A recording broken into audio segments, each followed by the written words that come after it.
സംഭവം വിവരിക്കുന്ന മുമ്പ് ഒരു കാര്യം കൂടെ അതിന്റെ ഇടയിലേക്ക് ചേർത്ത് പറയാം. അബ്ദുല്ലാഹ് ഇബ്നു ഉമർ റളിയല്ലാഹു അൻഹു അവരിങ്ങനെ പറയാണ്, ഹഫ്സ ബീവിന്റെ ആങ്ങളെയാണല്ലോ അബ്ദുല്ലാഹ് ഇബ്നു ഉമർ റളിയല്ലാഹു അൻഹു. ഉമർ തങ്ങളുടെ മകളാണ് ആര്? ഹഫ്സ ബീവി. ഹഫ്സ ബീവി ആരാ? അള്ളാഹിന്റെ റസൂലിന്റെ ഭാര്യ, നമ്മുടെ ഉമ്മയാണ് ഹഫ്സ റളിയല്ലാഹു അൻഹ. അപ്പൊ അവരോട് പറഞ്ഞു കൊടുത്തൊരു ചരിത്രമുണ്ട്. സ്വഹീഹ് മുസ്ലിമിലാണ് ഹദീസ് എന്നാണ് എൻ്റെ ഓർമ്മ, സ്വഹീഹായ ഹദീസാണ്. അള്ളാഹിന്റെ റസൂൽ എന്നും നേരം വെളുത്താ ചോദിക്കും, ഇന്നലെ ആരെങ്കിലും സ്വപ്നം കണ്ടിട്ടുണ്ടോ? നോക്കണം അള്ളാഹിന്റെ റസൂലിന്റെ ചോദ്യം, ഇന്നലെ ആരെങ്കിലും സ്വപ്നം കണ്ടോ? അപ്പൊ സ്വഹാബികൾ കഥ പറയും.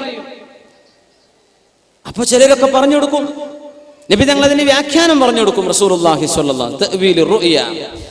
ഇബ്നു ഉമർ തങ്ങൾ പറയാം, പടച്ചോനെ എനിക്കൊരു സ്വപ്നം എന്ന് കണ്ടാൽ എത്ര റാഹത്ത്, ഒന്ന് പറഞ്ഞു കൊടുക്കാൻ. ഒരു സ്വപ്നം കാണണ്ടേ? എത്ര ആൾക്കാരുണ്ടാവും ഇപ്പൊ നമ്മളെ കൂട്ടത്തിൽ കാലങ്ങളായിട്ട് ഒരു സ്വപ്നം കണ്ടിട്ടില്ല. ചിലൊരു സ്വപ്നം കണ്ട് ഉറങ്ങാൻ തന്നെ നേരം കിട്ടാറില്ല. അങ്ങനത്തെ ആൾക്കാരുണ്ടാവും. പടച്ച തമ്പുരാനെ, സ്വപ്നം വരണ്ടേ, എന്താ ചെയ്യാ, ആയിക്കോട്ടെ. ഇബ്നു ഉമർ തങ്ങൾ ഇങ്ങനെ കൊതിച്ചു. ഒരു ദിവസം പള്ളി മസ്ജിദ് നബവിയിൽ കിടന്നുറങ്ങി. എന്നിട്ട് പറഞ്ഞു, അല്ലാഹ് നിന്റെ പള്ളിയിലാണ് ഞാൻ കിടന്നുറങ്ങണത്. പള്ളിയിലെന്ന് ഉറങ്ങിയിട്ടുണ്ട് സ്വഹാബിമാർ. അബ്ദുല്ലാഹി ഇബ്നു ഉമർ റളിയല്ലാഹു അൻഹു അന്ന് പള്ളി കിടന്നിട്ട് പറഞ്ഞു, യാ അല്ലാഹ്, ഇന്നിൽ എന്തെങ്കിലും ഒരു ഖൈർ എൻ്റെ ഉള്ളിലുണ്ട് എന്ന് നിനക്കറിയുമെങ്കിൽ ഇന്നൊരു സ്വപ്നം കാണിച്ചു തരണം പടച്ചോനെ. അള്ളാഹിന്റെ റസൂൽ സ്വപ്നം കണ്ടോ എന്ന് ചോദിക്കുമ്പോൾ എനിക്കൊന്ന് പറഞ്ഞു കൊടുക്കാൻ ഒരു സ്വപ്നം ഒന്ന് കാണിച്ചു തരുമോ അല്ലാഹ്? ആര് ചോദിച്ചു? അബ്ദുല്ലാഹി ഇബ്നു ഉമർ റളിയല്ലാഹു അൻഹു. അന്നൊരു സ്വപ്നം കണ്ടു. എന്താ കണ്ടെന്നറിയോ? മരിച്ചുപോയി. 2 മലക്കുകൾ വന്ന് പിടിച്ചുകൊണ്ടുപോവാ. 2 മലക്കുകൾ എന്നെ പിടിച്ചുകൊണ്ടുപോയിട്ട് നരകം ഇങ്ങനെ കാണിച്ചു. നരകം ഇങ്ങനെ മൂടി വെച്ചിരിക്കുകയാണ്. അവിടെ എനിക്ക് പരിചയമില്ല കുറെ ആൾക്കാർ അതിന്റെ ഉള്ളിൽ കിടക്കുന്നുണ്ട്. ഞാൻ അങ്ങോട്ട് പേടിച്ചു. അപ്പൊ വേറൊരു മലക്ക് വന്നു, എന്നോട് പറഞ്ഞു, നിങ്ങൾ പേടിക്കണ്ട എന്ന് പറഞ്ഞു എന്നോട്. അങ്ങനെ ഞാൻ അങ്ങ് ഞെട്ടി ഉണർന്നു. ഇത് കണ്ടപ്പോ പിറ്റേന്ന് നേരം പുലർന്നപ്പോ ഓടിച്ചെന്നു ഹഫ്സ പെങ്ങളോട് പറഞ്ഞു, നിങ്ങളെ അള്ളാഹിന്റെ റസൂലോടൊന്ന് പറഞ്ഞു കൊടുക്കണം, ഞാനൊരു സ്വപ്നം കണ്ടിട്ടുണ്ട്, ഇന്നതാ സ്വപ്നം. പെങ്ങളോട് പറഞ്ഞു കൊടുത്തു. പെങ്ങൾ അള്ളാഹിന്റെ റസൂലിനോട് പറയുമല്ലോ എന്ന് വിചാരിച്ച് ഹഫ്സ ബീവി റളിയല്ലാഹു അൻഹ പറഞ്ഞു കൊടുത്തു, നബിയെ ആങ്ങളെ ഇങ്ങനെ ഒരു സ്വപ്നം കണ്ടോലോ. നബി തങ്ങൾ പറഞ്ഞു, നിഅ്മർ റജുൽ, നല്ല മനുഷ്യനാ അബ്ദുല്ലാഹി ഇബ്നു ഉമർ എന്നവർ, നല്ല ചെറുപ്പക്കാരനാ. ലൗ കാന യുസല്ലി ബില്ലൈൽ, 2 റക്അത്ത് തഹജ്ജുദെങ്കിലും രാത്രി നിസ്കരിക്കുകയാണെങ്കിൽ ആള് ബെസ്റ്റായി പോയി. സ്വപ്നൊക്കെ എന്താ പറഞ്ഞ് നരകം കാണിച്ചു കൊടുത്തിട്ട് നിങ്ങൾ ഇങ്ങോട്ട് എത്തില്ലട്ടോ എന്നാ. നരകം പോലും കാണാതെ സ്വർഗത്തേക്ക് പോകണം, അതിന് 2 റക്അത്ത് തഹജ്ജുദെങ്കിലും നിസ്കരിക്കാൻ പറയണം. അബ്ദുല്ലാഹി ഇബ്നു ഉമർ തങ്ങൾ, അതിന് ശേഷം ഞാൻ 2 റക്അത്തെങ്കിലും സുബ്ഹിന്റെ മുമ്പ് ഉറക്കത്തെഴുന്നേറ്റ് നിസ്കരിക്കാതെ എൻ്റെ ജീവിതത്തിൽ ഒരു ദിവസം കടന്നു പോയിട്ടില്ല. അല്ലാഹ്, നമ്മൾ റമളാനിൽ മാത്രമേ ചെയ്യുള്ളൂ അല്ലേ?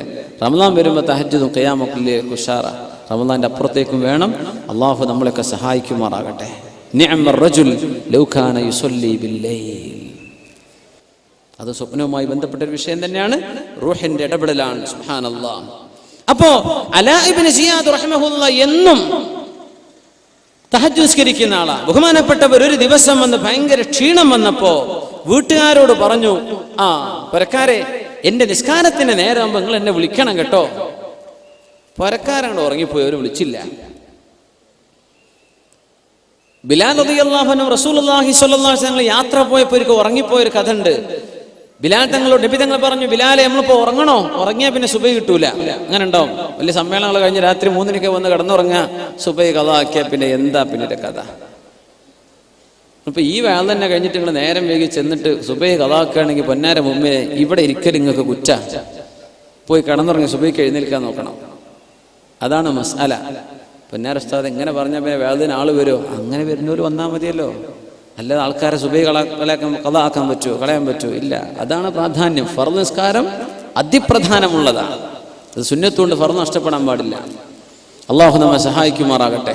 പടച്ചവനവന്റെ ഇബാദത്തുകൾ മുഹ്കമും അള്ളാഹുവിന്റെ കിതാബിലെ മുത്തശാബിഹും ഒക്കെ ഈമാനുള്ളവരും അള്ളാഹു ഇബാദത്ത് ചെയ്യാൻ പറഞ്ഞതൊക്കെ ചെയ്യുന്നവരുമാക്കി റബ്ബ് നമ്മളൊക്കെ മാറ്റിത്തരുമാറാകട്ടെ. ഇന്ന് ഈ സദസ്സിൽ നിങ്ങൾ ഒരു തീരുമാനം എടുക്കുക, നിയ്യത്ത് ചെയ്യുക. ഒരു 2 റക്അത്തെങ്കിലും ഞാൻ രാത്രി അള്ളാഹ്ക്ക് വേണ്ടി തഹജ്ജുദ് നിസ്കരിക്കുന്നു. ഒന്ന് നിയ്യത്ത് ചെയ്യേ അല്ലേ? ഫിഫ കപ്പ് നടക്കുമ്പോൾ നമുക്ക് നേരം വെളുക്കോളം ഇരിക്കാൻ നമുക്ക് ഒരു പ്രയാസമില്ലല്ലോ. അല്ലേ? ഗോൾഡ് കപ്പ്, എന്താ പറയാ, വലിയ വലിയ വേൾഡ് കപ്പുകൾ, അതിന്റെ ഫൈനലുകൾ, ക്രിക്കറ്റും ഫുട്ബോളും, എത്ര ഉഷാറുള്ള ചെറുപ്പക്കാർ, യാ അല്ലാ, നെസ്കഫിയും വെച്ചിട്ടാണ് ഇരിക്കുന്നത്. നേരം പൊളുക്കോളം കാല് നീട്ടിയിരിക്കുക, ഒരു ഉറക്കോന് വരുന്നില്ല. ഇന്ന നാശിഅത്തൽ ലൈലി ഹിയ അശദ്ദു വത്അൻ വഅഖ്വമു ഖീല. രാത്രി നിസ്കരിക്കാൻ വേണ്ടി പറഞ്ഞാൽ അതൊരു വലിയ പ്രയാസമാണ് നമുക്ക്. എന്താ മുഅ്മിനെ നമ്മുടെയൊക്കെ അവസ്ഥ? നമ്മളൊക്കെ ഇങ്ങനെ ആയാൽ മതിയോ?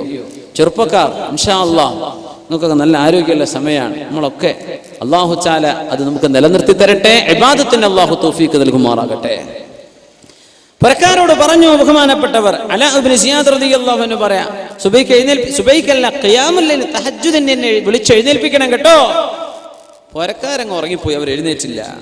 ഫഅതാനി ആതിൻ ഫീ മനാമി, ഉറങ്ങിക്കൊണ്ടിരിക്കേ എന്റെ അരികത്തേക്ക് ഒരാൾ വന്നു. ഖും യാ അലാ ഇബ്നു സിയാദ് ഉദ്കുരില്ലാഹ യദ്കുറുക്. അലാ, എഴുന്നേൽക്കിൻ, അല്ലാഹുവിനെ പറ്റി ഓർക്കിൻ, അല്ലാഹു നിങ്ങളെ പറ്റി ഓർക്കും.